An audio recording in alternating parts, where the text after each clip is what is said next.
Tommi Nikusen merkki kestää siellä hetken. Vastavirtausta on tarjolla myös Janne Ahoselle, kun sieltä lähdetään viimeiseen hyppyyn tällä kaudella. Hän on kiinni tämän kilpailun. Tulee Janne ja aivan käsittämätön hyppy, joka hän kaatuu. Max Perot, part of that Canadian slope style team, head to Sochi. Very impressive. Switch. Suomalainen dokumenttielokuva kohahduttaa hiihtoa koskevilla doping-väitteillään. Arto Halosen dokumentti lyö pöytään kovat väitteet suomalaisesta doping-kulttuurista, jonka lonkerot ulottuvat 70-luvulle. Ihan hyvin. Kausi on ollut aika pitkä.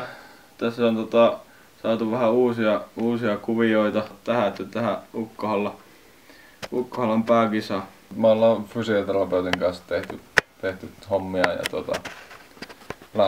lääkäri on ollut mukana kanssa ja hyvin on kaikki toiminut nyt tässä vastikään ja hiihetty on.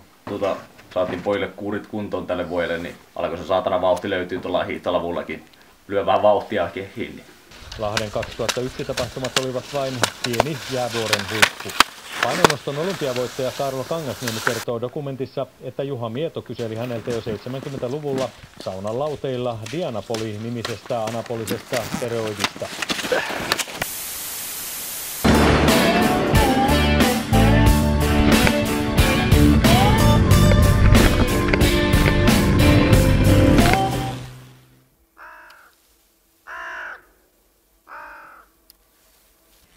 Ihan kohta. Hei jätkät, nyt sieltä tulee joku 96 ainakin 600, se on kai punainen. Ai.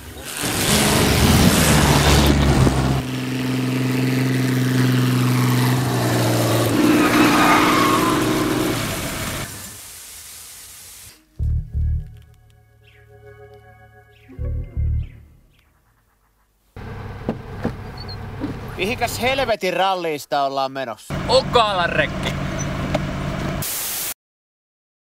Jaa. Eipä sieltä tullut mitään. Pitäisikö sitä lähteä katsomaan meidän leppa-alkaa? Niin, mutta se on antanut.